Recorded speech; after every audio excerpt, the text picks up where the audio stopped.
শেষ ভালো যার সব ভালো তার, কিন্তু এই শেষটাকে ভালো করতে হলে শুরুটা কিন্তু সেই প্রথম থেকে করতে হবে। আর এখন তো জানুয়ারি চলছে, অনেকেই নিশ্চয়ই আছো যাদের নতুন সেশন শুরু হয়েছে। তোমরা কিভাবে পড়াটা স্টার্ট করবে, বা অনেকেই আছো যারা আবার এনএম জিএনএম এর প্রিপারেশন শুরু করছো, তোমরা কিভাবে শুরু করবে আজকে সেই রিলেটেডই কিছু কথা বলবো, যেগুলো হয়তো তোমাদের হেল্পফুল হতে পারে।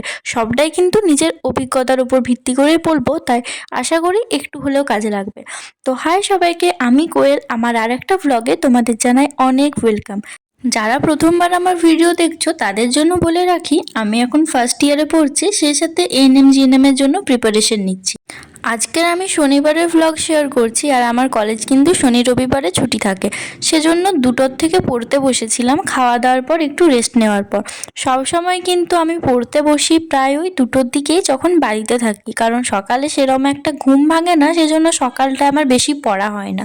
তবে এরপর থেকে চেষ্টা করব সকালে ঘুম থেকে উঠে পড়তে বসার। সব থেকে আগে যেটা বলছি, যারা নতুন ক্লাসে উঠেছো তোমরা কিন্তু এখন টেক্সট বইটা ভালো করে পড়ো, কারণ প্রায় 80% কোয়েশ্চেন কিন্তু সেই টেক্সট বই থেকেই আসে।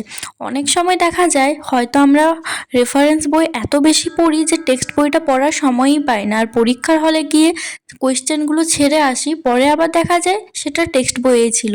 এটা কিন্তু আমার সাথে হয়েছিল মাধ্যমিকের টেস্টের সময়।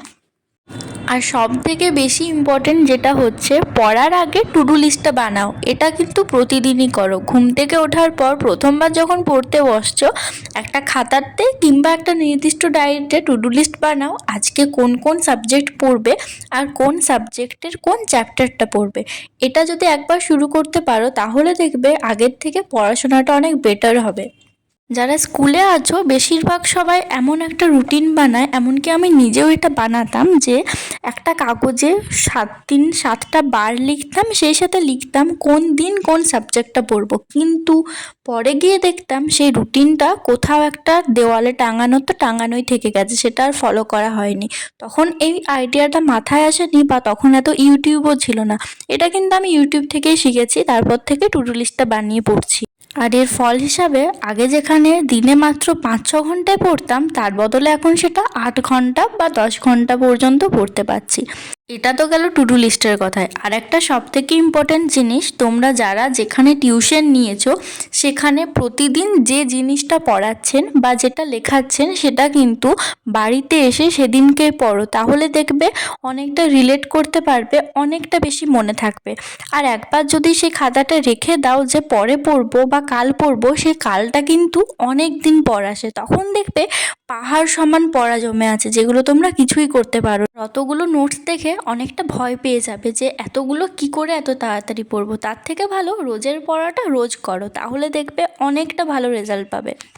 আমি যখন স্কুলে ছিলাম আমি কিন্তু ইতিহাস, ভূগোল, বাংলা এগুলো রোজের যেটা পড়াতো সেটা কিন্তু সেদিনকেই পড়তাম। তার সাথে যদি মুখস্থ হয়ে যেত তাহলে আমি সেদিনকে সেটা লিখে রাখতাম, না দেখে কতটা পারছি, তাহলে কিন্তু অনেকটাই বেশি মনে থাকতো।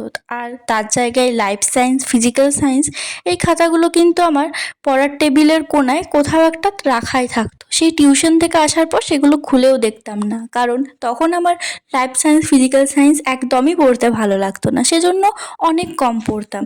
তার জন্য মাধ্যমিকে কিন্তু সবথেকে কম নাম্বার আমার ফিজিক্যাল সায়েন্স, লাইফ সায়েন্সে এসেছিল, যেখানে ভূগোলে 90, ইতিহাসে 85, কিন্তু বাকি সাবজেক্টগুলো মানে বিশেষ করে physical science, life science, math সেগুলোতে অনেকটাই নাম্বারটা কম এসেছিল, যেটার আফসোস আমি এখনও করি।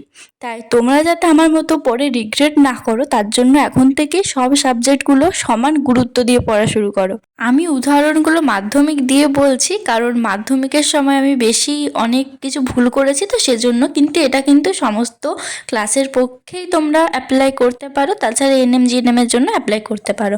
তো যেটা বললাম, কখনোই কিন্তু একটানা পড়ো না, পড়ার পর মাঝে অন্তত 10-15 মিনিটের মতো গ্যাপ নাও। আমি যেমন প্রথমে ইংরাজিটা পড়লাম ওই 2 ঘন্টার মতো, তারপর কিন্তু 15 মিনিটের মতো একটু রেস্ট নিলাম, কারণ একটানা পড়লে দেখবে অনেক সময় মাইন্ডটা খুব ডিস্টার্ব হয়ে যায়, পড়াটা খুব বিরক্ত লাগে। আর যখনই বিরক্তি চলে আসবে তখন কিন্তু একদমই ভালোভাবে পড়া যায় না, সেজন্য মাইন্ড সবসময় ফ্রেশ রাখতে হবে। আর ছাদে এসে রোদটা এত ভালো লাগছিল, ইচ্ছেই করছিল না আর রুমে যেতে।